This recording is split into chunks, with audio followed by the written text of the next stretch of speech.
Freight transportation is an absolutely essential part of modern life. Maintaining the complex supply chains of raw materials to finished goods requires a seemingly endless amount of hustle and bustle.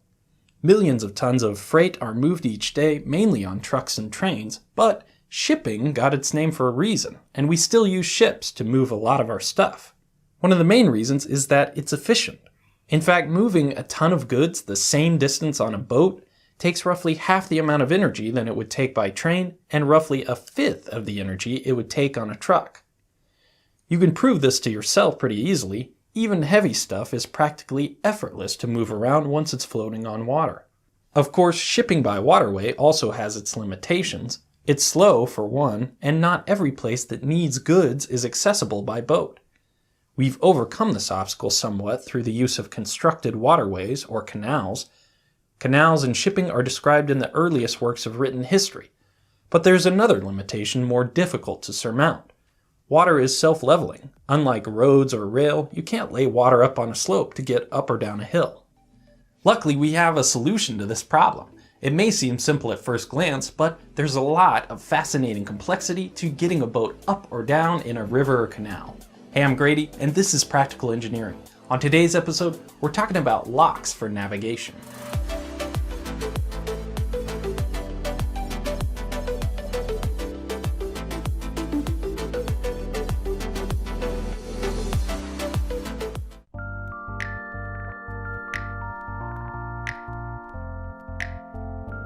The efficiency of water transportation has a surprising amount to do with how the world looks today. Nearly every major city across the globe is located on a waterway, accessible by shipping traffic. Waterway transportation is weaved into the history of just about everything. So it's no surprise that even since thousands of years ago, humans have sought to bring access by boat to areas otherwise inaccessible. But creating waterways navigable by boats isn't as simple as digging a ditch. Unlike the open sea, the endless and uncluttered surface of water, land has obstructions and obstacles. The topography dips and rises, rivers and ponds get in the way, and man-made infrastructure like cities, roads, and utilities impede otherwise unhindered paths from point A to point B. The quintessential example of this is the Panama Canal, the famous cut through that narrow isthmus, saving ships the lengthy and dangerous trip around Cape Horn. At scale, this seems pretty straightforward. Just cut a ditch from the Atlantic to the Pacific.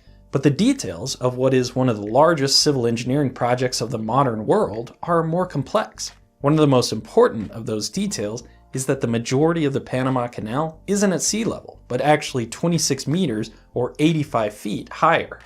This is due to sheer practicality. Construction of the canal was already one of the largest excavation projects in history. Keeping boats at sea level would require cutting, at a minimum, an 85-foot deep canyon through the peninsula, involving millions and millions of tons of extra earthwork that would be completely infeasible. So, rather than cut the channel deeper, we instead raise the boats up from sea level on one side and lower them back down on the other. And we do this using locks, an ingenious and ancient technology that's made possible navigation on waterways and canals that otherwise could never have existed. The way a lock works is dead simple, and of course I have a little demonstration here to make this more intuitive. For a boat going up, it first enters the empty lock. The lower gate is closed, then water from above is allowed to fill the lock. This is usually done through a smaller gate or a dedicated plumbing system, but I'm just cracking the upper gate open. Once the level in the lock reaches the correct height, the upper gate can be fully opened and the boat can continue on its way. Going down follows the same steps in reverse. The boat enters the full lock, the upper gate is closed, and the water in the lock is allowed to drain. Again, I'm just cracking the gate in the demo, but this is often done through a slightly more sophisticated way in the real world. Once the lock is drained, the lower gate can be fully opened and the boat can continue on.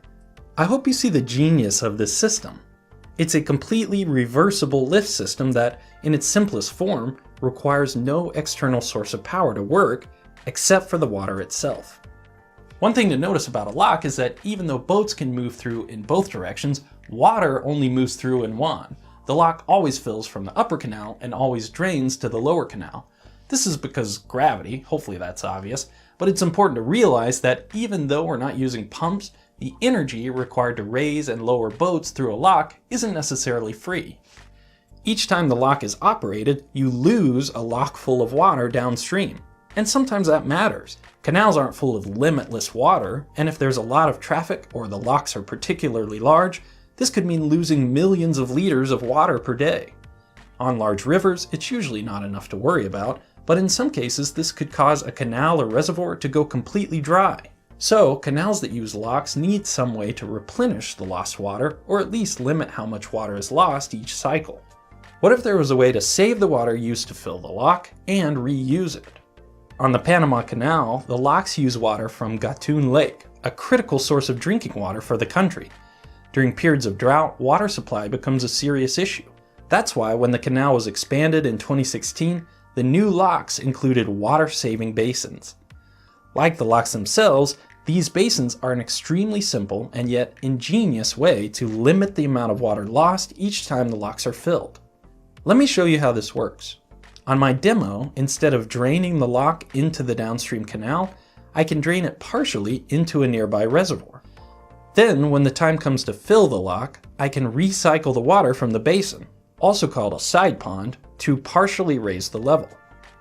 Of course, I still need to use water from the upper canal to fully fill the lock, but it's less water than I would have used otherwise.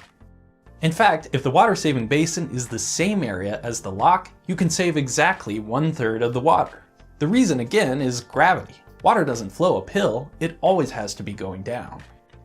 To be able to save water, you need a volume within the lock for it to come from, a lower volume for it to drain and wait in the side pond, and finally an even lower volume within the lock for the saved water to go.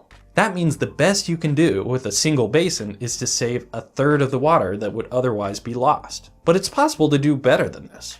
One option is to have the water-saving basins have a larger area. Imagine an infinitely large basin so that no matter how much water drains into it, its level never rises. In this case, you could drain the upper half of the volume of the lock into the side pond, and then use that water to fill the lower half of the lock on the way up. So the area of the basin is important, with the larger area providing a greater water-saving benefit. The other way we can do better is to have more basins. Notice on the diagram that the bottom 2 volume divisions are lost each cycle. When the lock drains, each volume division moves from the lock to the side pond 1 division below, except for the bottom 2 divisions which are lost downstream. That water can't be stored in a side pond because the pond would have to be at or below the bottom of the lock. And when the lock is filled, each side pond fills the volume of the lock again 1 division lower. The top 2 divisions can't be filled from a side pond, so they're filled from the upper canal.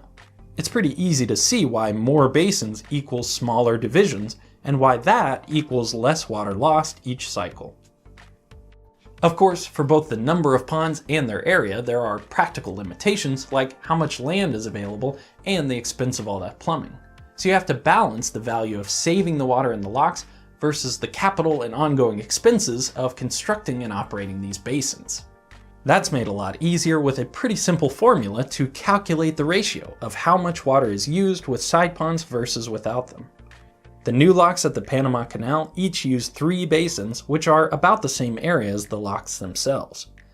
Plugging in 3 for the number of basins and 1 for the lock to basin area ratio, you can see that the new locks use only 40% of the water that would be required to operate without the basins. That's pretty impressive and definitely seems worth the cost of the basins. But it's not the only example of this. Another lock in Hanover, Germany has 10 basins, reducing the lost water by about 3/4, although the tanks are underground so they're harder to see.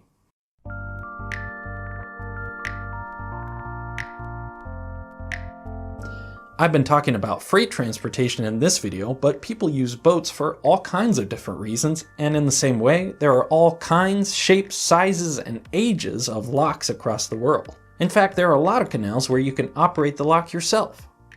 They're also not the only way to move a boat up or down, but that's a topic for another video. Next time you see a lock, consider where the water comes from, and keep an eye out for side ponds that help save a little or a lot of it for the next time. Hey, very quickly I just want to say this video was supported by viewers like you through Patreon. YouTube's not a full-time gig for me, and there are quite a few costs that go into these videos, from materials, digital assets, equipment, and help from professionals. Sponsors and ad revenue come and go, but the supporters on Patreon are the ones truly making it possible for me to put out a video like this once per month in my spare time. So huge thanks to them. If you like this video, I hope I earn your subscription. You can also keep up with everything I'm doing in my monthly newsletter, link below. As always, thank you for watching, and let me know what you think.